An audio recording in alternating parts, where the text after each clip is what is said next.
solve this problem, because in my view, getting a comparatively clean, well-structured data set under the heading of a master customer record will have a truly transformational impact on information that we can use to support the development of policy and support for our customers, but also facilitate us to better target and build stronger relationships with our customers as well. Thank you, Nick. Can I also ask Albert to set the scene for us as well from a Scottish Government perspective? Yeah, thanks, Javine. So I guess from my perspective as a CDO in the Scottish Government, my agenda is really around establishing a more interoperable, standards-based approach to our shared national digital and data infrastructure here in Scotland. And I think what's exciting about this use case is, this is a perfect example of both why we need that and the benefits that interoperability, that standards-based approach can bring. So, I mean, I guess for me, I'd echo what Nick says about the opportunity here and what Sandra says about the opportunity here. And I'm really just looking to folks who respond to this to bring some creative thinking, some new thinking, some ideas that we haven't thought about. That's the whole point of this process, right? To help us to solve this problem. So yeah, fantastic. Thank you, Albert. So I think we may have been late pushing the record button on the call, so I'm just going to restate on record that we are recording this session, and it is, especially the Q&A session, obviously. So that will be posted on the Public Contract Scotland procurement site, as well as our YouTube channel.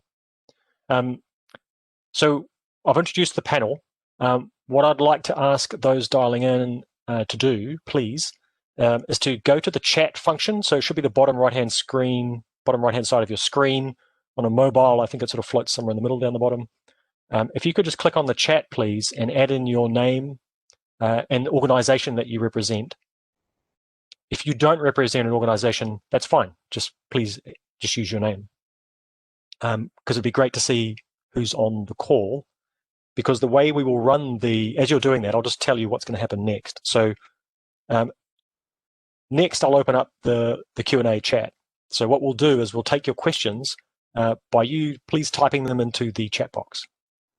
I will scroll up and down, making sure that I can see those questions, and I will come to you for the question.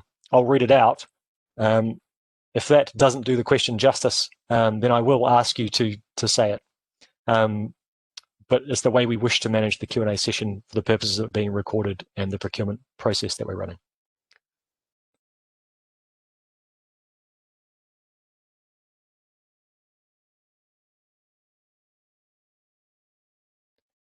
So thank you.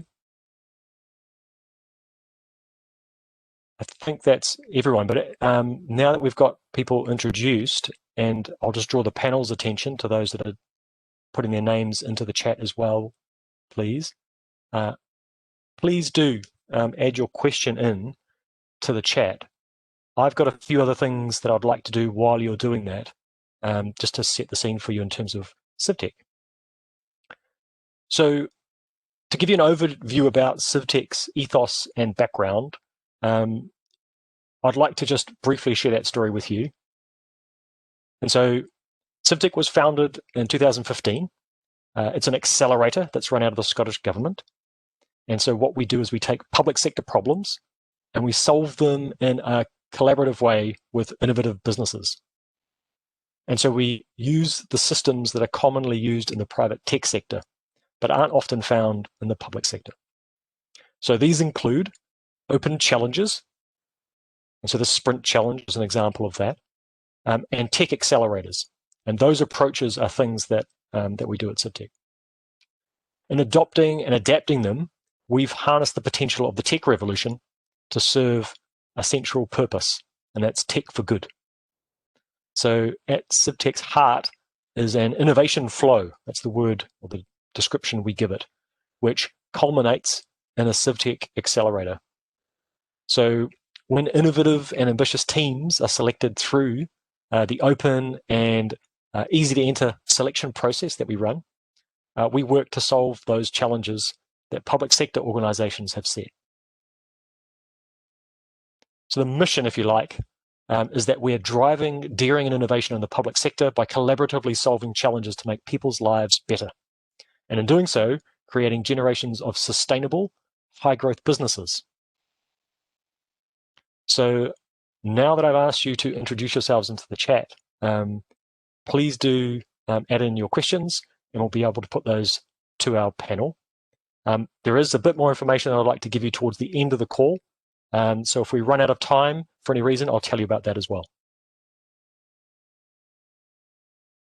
So the first question comes from Anne, and it's, given the tight timescales to deliver a proposal, is there any repository that we can review to assess progress on this issue so far?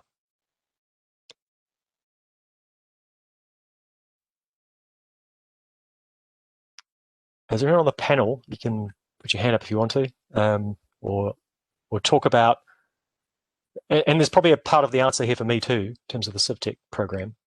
But perhaps the panel could address first the kinds of resources or repository of resources that could be made available during the challenge. Javine, maybe just to kick us off, Sandra here, as a business support partnership, we'd recognised quite early that data and data opportunities were going to be critical to how we changed and improved the business support environment. So one of the things we did was a partnership piece of work around a data strategy and what might be the enabling components and what might be the use cases that we might describe around it. We could look to make the outcome, the output of that work available. We just want to check offline that we're able to share, and we'll try and share as much of it as we can, Javine, so that is one particular thing. Thank you. Is there anything else, Anne, on that question that you wanted to explore? And Nick, I think you wanted to add something in as well. Yeah, if I may, thank you, Javine. I would just add, I mean, that was a lot of time and effort went into the piece of work that Sandra referenced there. And it did identify a wide range of use cases, so things that we as a collective want to do with our information, with our data to help us better support our customers.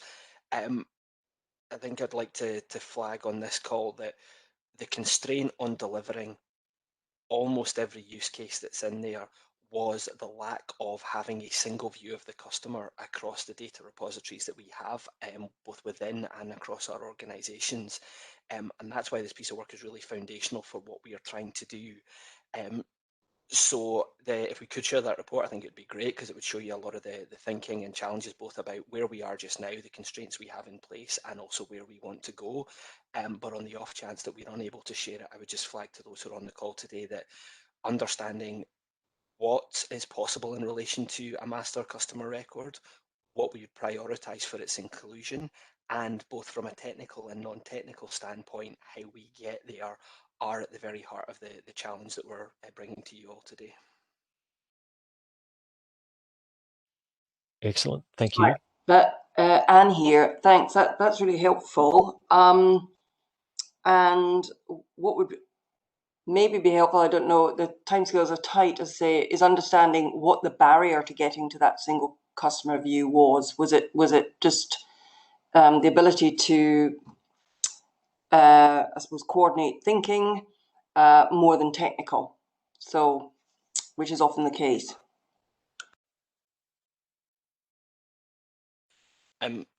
It's more than technical. I mean, a very simple solution here would be to understand that there's questions further down the chat there around do the about the infrastructure that the organisations currently have in place. I'm happy to speak to that, as I'm sure we all will when we get there. But this is not just as simple as creating a semantic layer that sits either across or on top of the infrastructures we have in place to draw information together. It's far wider than that. It's around bringing organisations together to collaborate effectively, merging priorities, or at least getting a collected list of priorities around them. And again, some of that work's been done through the business support partnership work that we hope to share. But I think for me, and would welcome other panel members chiming in on this as well, I mean, step one here is agreeing what is it that we should have within a master customer record, and then assessing how realistic that is given the data we hold, how it's stored, how it's structured, the various governance processes that sit across it. Whether that's quite phrased in exactly the right way, I think, to answer your question, Anne, is this is not just about creating a semantic layer that draws information from a range of different sources. It's about making sure that, there's a colleague who uses a very direct analogy in this place, this is not just about the plumbing, this is about making sure that once we have the plumbing in place, we're not feeding sewage through it. Thanks, Nick. That's really helpful, and probably some more of this will come out in subsequent questions. So I'm happy at the moment to be. Thanks, Nick. Thank you, Anne. So, yeah, some of these questions may go into each other, which is fine. I just want to make sure that we do cover them. And thank you for putting them in the chat too, because I would like to invite you to join the call, but it's just a nice way to start the question off. So thank you. The other question is from, have I pronounced this correctly? I'm not sure how to pronounce the name exactly. Is it Anne? Are you looking more for an ETL solution initially with a plan for machine learning at a later stage?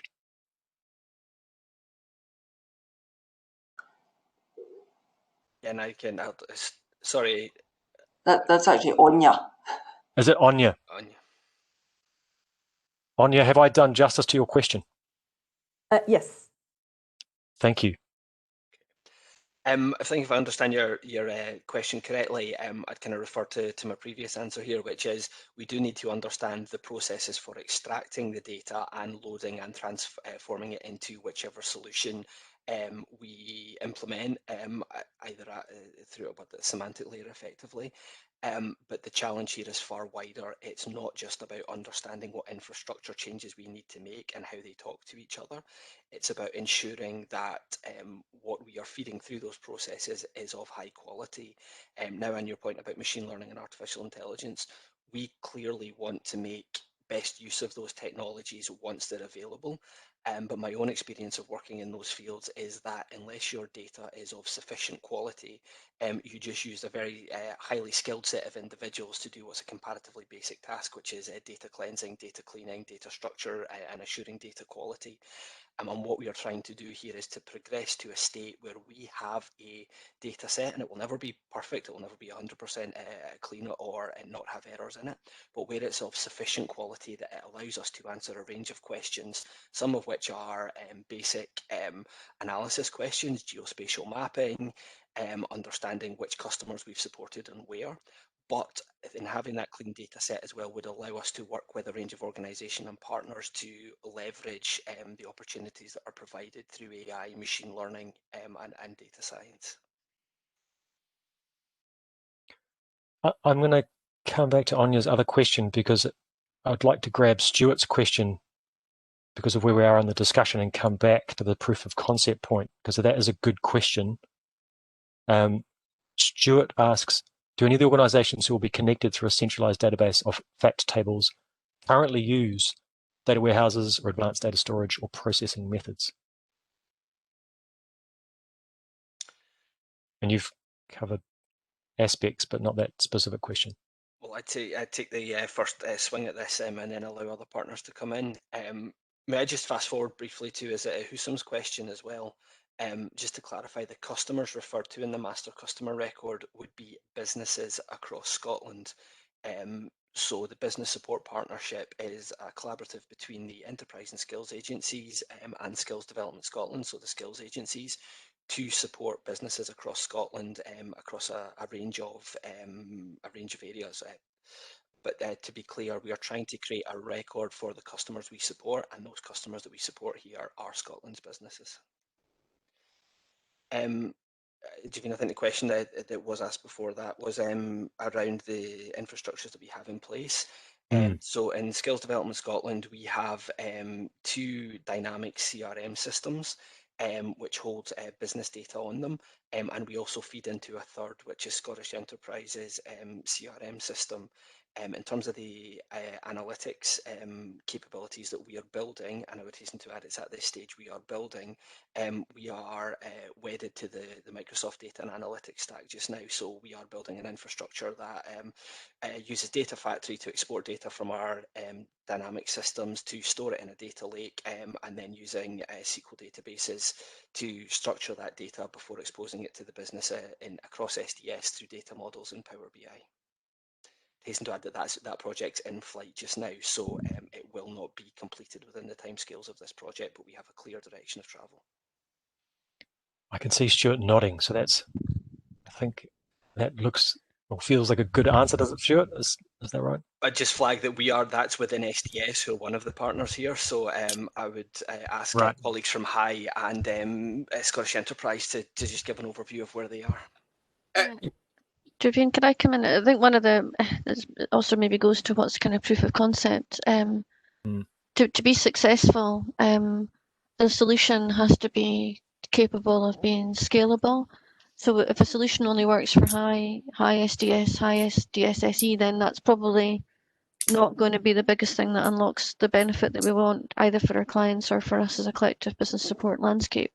So there's a bit of maybe technology agnostic, perhaps, that we need to think about, but the outcome perhaps scalable. So not necessarily just to fit within existing or emerging technologies that the current partners are working, but something that unlocks the opportunity across all of the entities in the public sector that are currently or may in the future support business.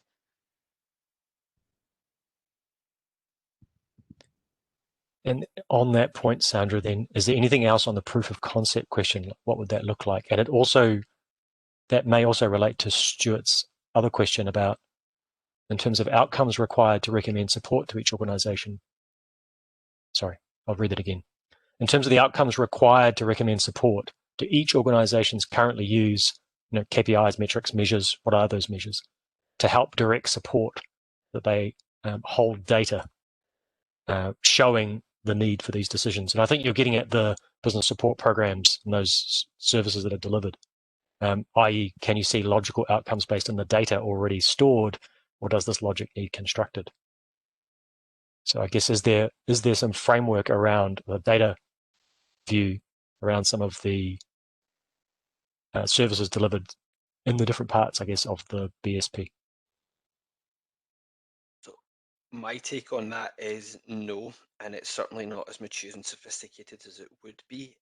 Again, I'd flag to those on the call that you're working with a number of different organisations here who are discrete organisations, entirely separate organisations. And speaking from an SDS perspective, even within our own organisation, we have not done that joining up work across our systems yet to ensure there's consistent terminology, consistent governance, consistent data quality standards.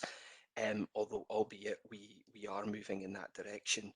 In terms of outputs, I think a clear, or for me certainly, a clear successful output from this piece of work would be to agree what entities, what information we would want in a master customer record across all partners, because the options are just far too wide just now. There is far too much that if we tried to take that on, we would boil the ocean just now. So a clear, well-evidenced trajectory of what information we would want in a master customer record, what it would then enable us to do in terms of use cases, both comparatively simple around analysis and in terms of more complex solutions such as AI and ML in the future, but also an honest assessment of what it would take for each organisation to get their information into whatever the semantic layer solution may be, and ideally a roadmap to support getting there as well.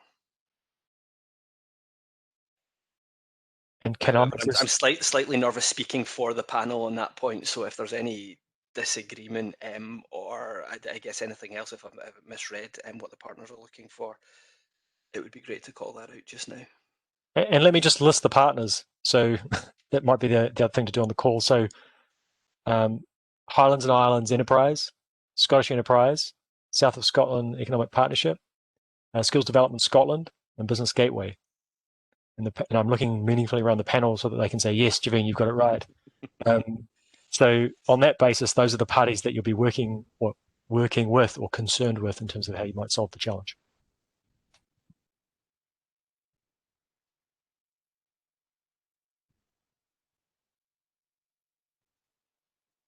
And if I've not missed, no, I've nearly missed Barney's question, so let me just add this one in. Your reference sort of creative solutions and ideas. So Barney, you may have seen a tweet or one of our social posts, I hope, for how to solve this challenge. Can you confirm whether you're looking for one or both, i.e. some sort of strategy or consultancy to define and design the solution, or two, some sort of technical support to deliver or develop it? I'd like to offer an answer, and then I'd like my panel to add in. So in addressing this challenge, what we would expect to see is a product, for lack of a better, or a widely used term, often used in different ways. But to be clear, we're not looking for a contract of service to do some work.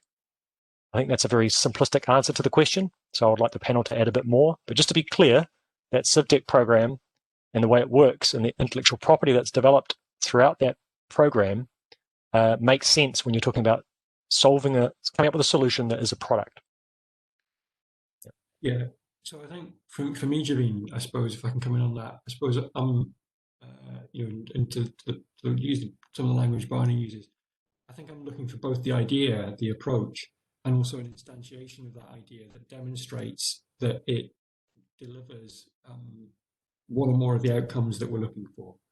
So, and that demonstration can be in the form, I think, of some form of an intellectual property, software, a model. There's various things, but I think we need to see demonstrable application of the idea. I think that's the important thing for me.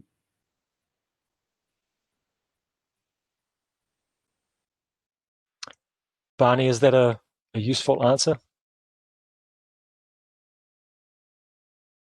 Yeah, I think that answers the question nicely. I was slightly confused what you meant by a product as to whether you mean it's a pre-existing product and not a service. But I think what Albert said suggests that actually we just need to figure out how to do this and then prove to you it's going to work. Is that fair? Have I interpreted you correctly? Yeah, I think that's the way I see it. Yeah, and then have the capacity to then potentially take that through to delivery. And clearly there'll be effort involved in getting to the point of having that demonstration, if you like, that MVP, whatever language you want to use. But there'll be effort and work involved in doing that, I would imagine. So yeah, there's service there. Great, thank you. That's helpful. And just to say, applications can be from existing products or an idea, like a new idea. Okay, so I'm just making sure I've not missed anything. So I think the next question is from... the next question is, how many organizations or data stores providing information are involved? We've talked a little bit about this already, but I just want to make sure that we've got everything. Do any challenge owners represent multiple units? I'm not sure what you mean by that last part of the question. So what I mean, Javine, is have you got somebody there who says they're in one organization, but actually it's made up of 50-odd different wee units around the place, each with their own system operating?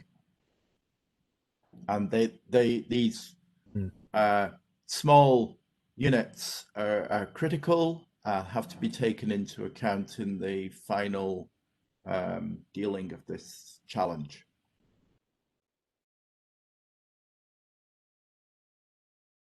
So I'm going to restate the question just to make sure I've got that correct, and then I want my panel to be able to add to that. So I think what you're talking about there is, if there are lots of organizations, obviously where those data stores may be. Yeah, is there anywhere in this where there's like 50,000 Excel spreadsheets that are each really important? Okay, that's nice and specific. Thank you. Government doesn't run on spreadsheets. It doesn't, just don't know. Albert, we're recording this. And that's why I'm stating that clearly for the avoidance of doubt. But anyway, enterprise agencies I can't speak for, so I'll let others comment on that.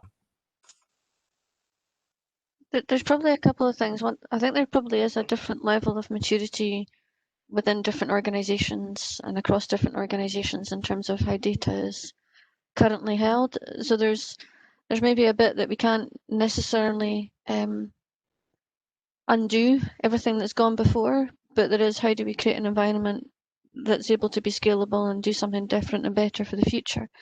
So I don't know whether as a result of this we can solve all the legacy issues, but as part of this we need to identify some of the legacy issues, and it's also about them prioritising. And I think, Nick, you kind of touched on that a little bit as well. So some of the thinking we look to be is around what's a future sort of target operating environment that allows us to address the cultural, the language, the technology, the people issues. Along the way, we want to capture some of the legacy things that also need to be solved to fully exploit that environment. But we need to be sensible about how do we prioritise within that conversations that we're going to have as part of this. And I mean, I would just add a couple of things to that is to directly answer your questions.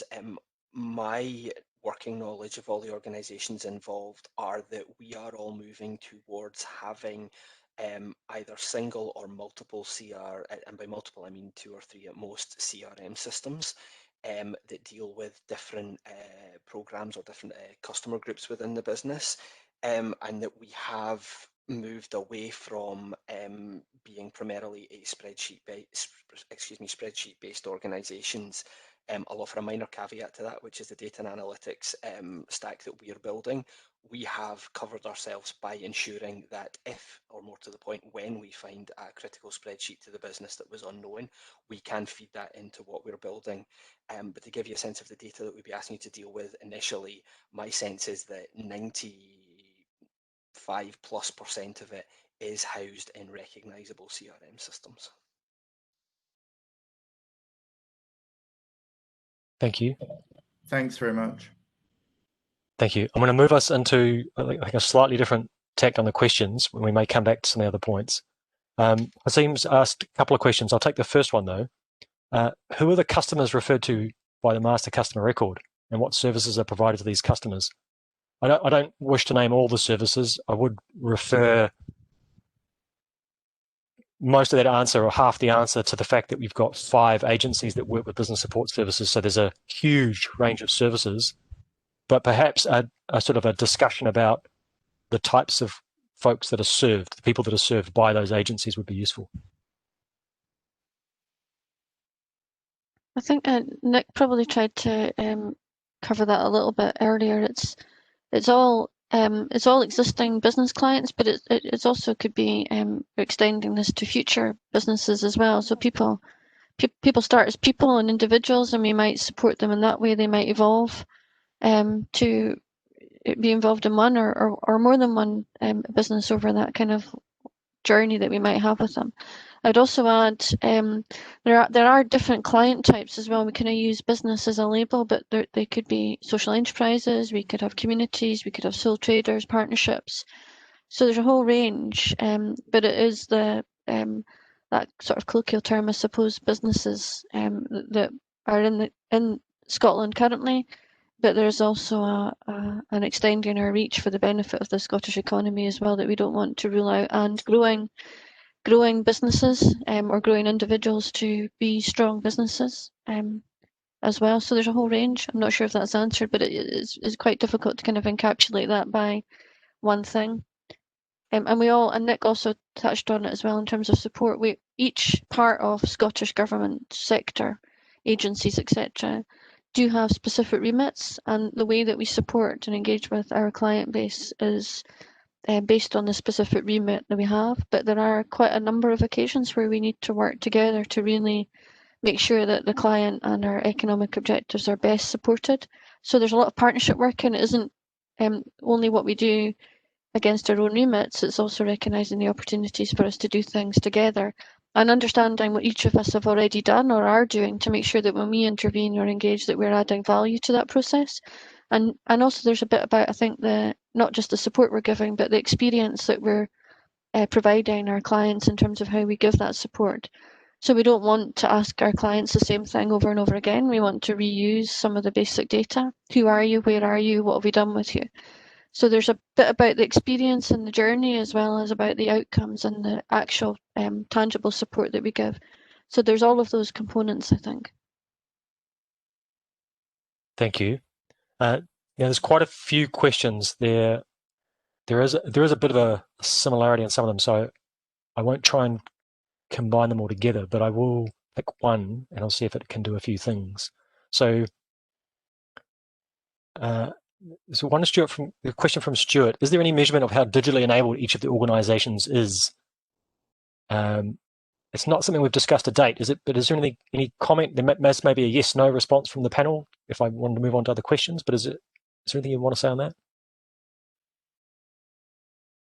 I would just ask for clarification of first instance about what we mean by digitally enabled. And I suppose what's behind that question is if we're asking how much we are leveraging available solutions in the cloud and digitally to engage with customers and to build our data analytics stack. I think that would vary across the organisation, but I would also flag that, again, that's only part of the exam question here. It's not just about building an infrastructure that can draw information from different places. The people side of it, the governance side of it, the data quality side of it, what's possible in relation to those, what's critical, what's possible, and what's required to get us to a point where we can use what's critical from each partner, each system in that technical solution is a big part of the challenge we're setting here. Okay, great, because I sort of skipped past a couple of points. Stuart mentioned earlier a couple of specific points around, is there any sort of API or some way that developers could have access to data? There was another question down the line talking about sort of live data or how will data be accessed. So I think an important point I should have raised before now is one of the big, really simple problems we've experienced as a group of organisations just now is duplicates within our systems. So within SDS, our system that deals with businesses had 93,000 employer records on it. After we deduped it as best we could, we got that down to around 17,000. That was just for a single year. Companies we had supported. In undertaking that deduping process, there were some really obvious ones that we could address comparatively simply using fuzzy matching. So we had 93 Arnold Clarks, for example, getting that down to 1 with parent and child records under it, comparatively simple. Where there had been other changes in the market, such as WSP, I think, had bought over Michelle Consulting. The only reason there was no simple way to fix that, and the only reason I knew that was because I had a background in that sector, so could call it out.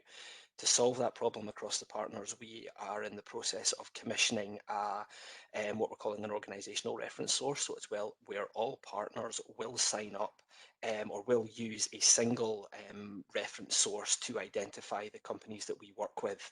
I can't tell you who it is just yet, but it's an internationally recognised provider of that data who we're signing contracts with just now.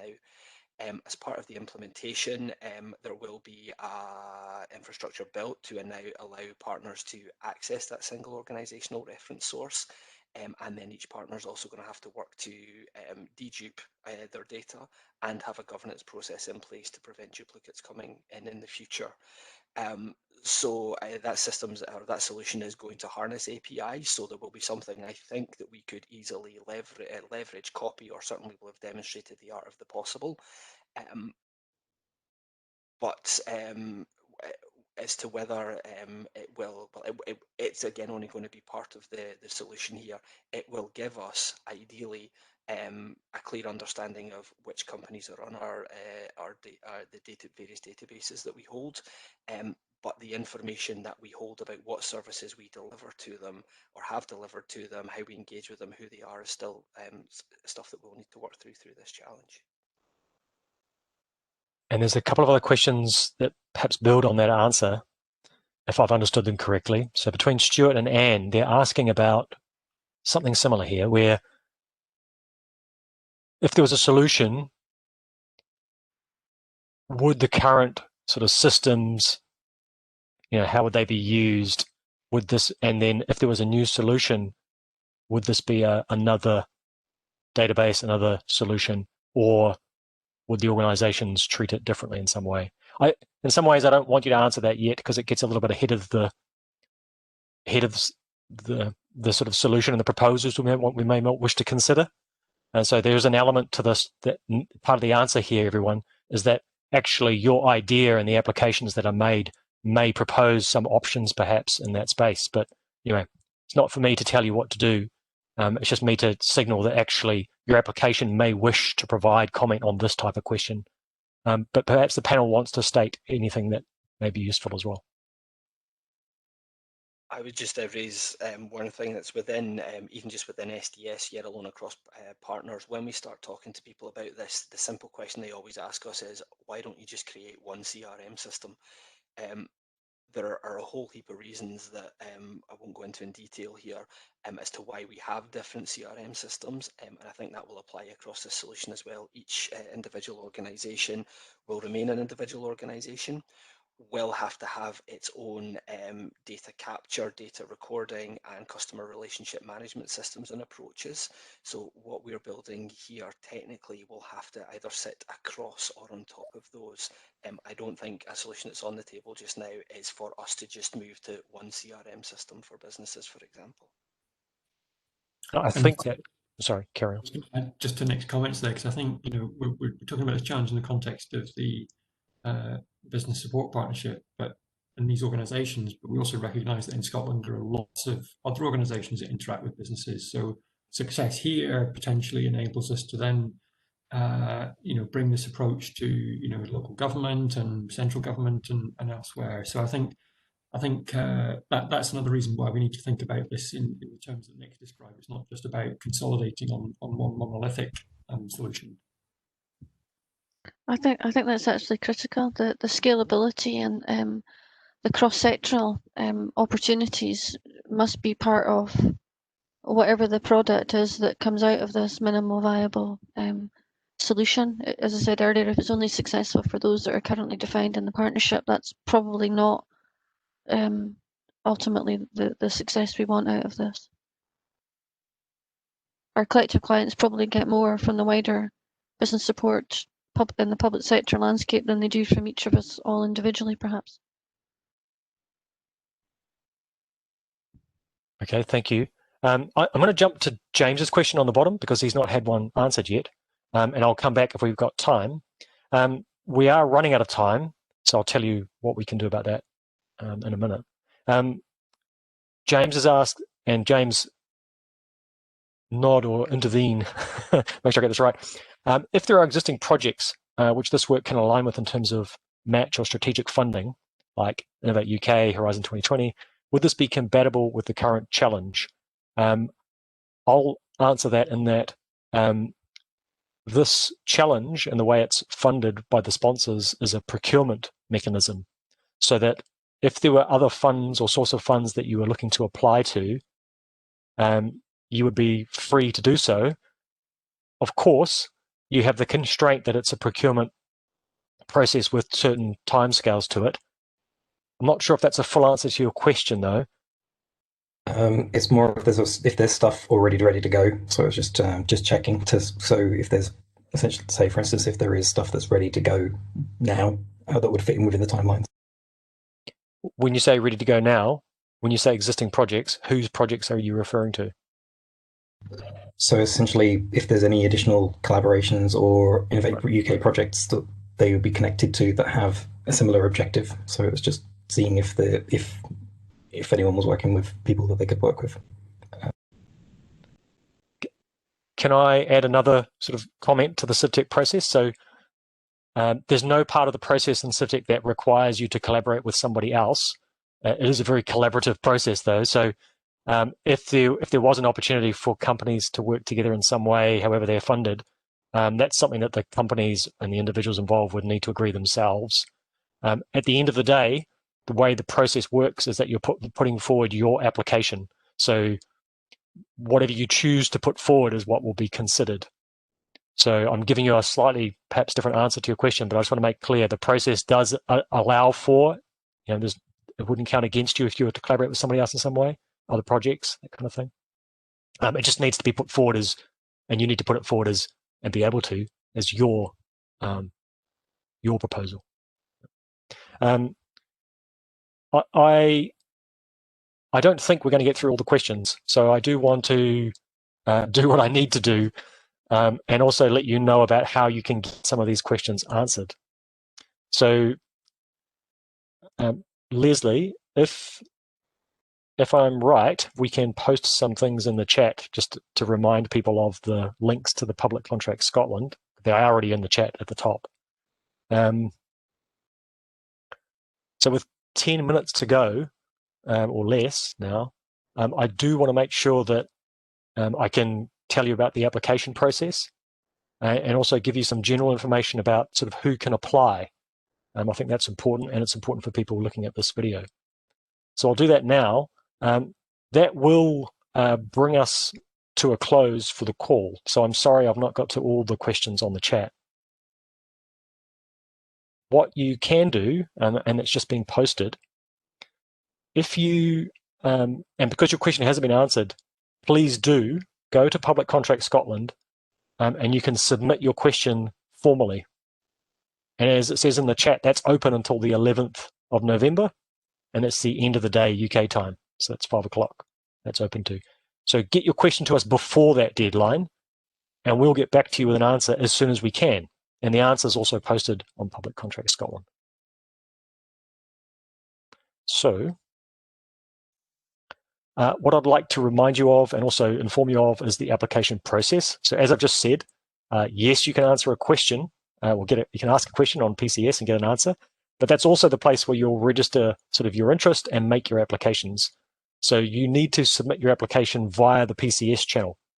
And you need to do that before the closing date for applications, which is the 18th of November at 10 a.m.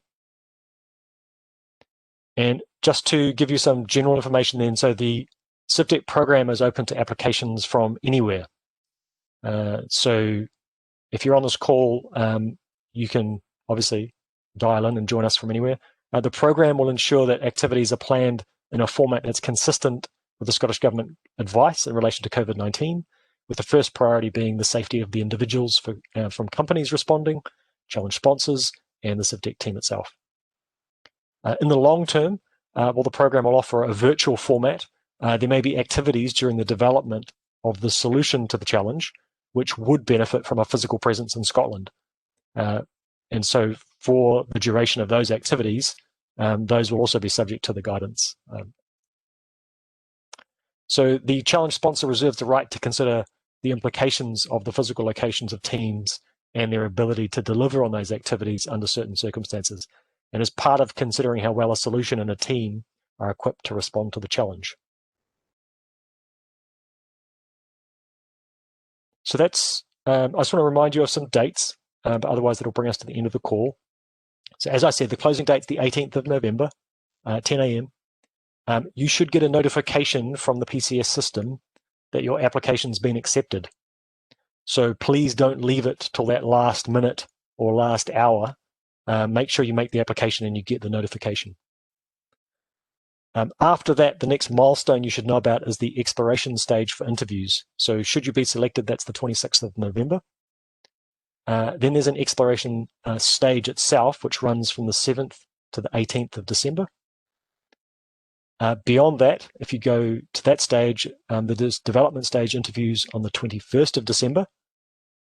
And then after Christmas, we'll come back for the development stage, which is from the 5th of January through to the 28th of March. We are right on the time that we were due to finish, nearly. The website information also has a video about the challenge. And so just in the chat now, there's been a link that's been posted to that as well. Can I just thank you all for taking your time and dialing in. The CivTech program is and doesn't work without these ideas and you joining these types of calls. So your time, your diligence considering the challenge, and your questions today is hugely appreciated. Thank you very much. Thank you to the panel for sharing a lot more insight on the challenge itself. So this information will be posted shortly as well. Have a fantastic day, everyone, and I look forward to the applications that we get on this this challenge. Really exciting. Have a great day. Thank you. Thanks all. Thank you. Thank you, everyone. Cheers. Thanks. Thank you. Bye-bye. Goodbye. Thanks.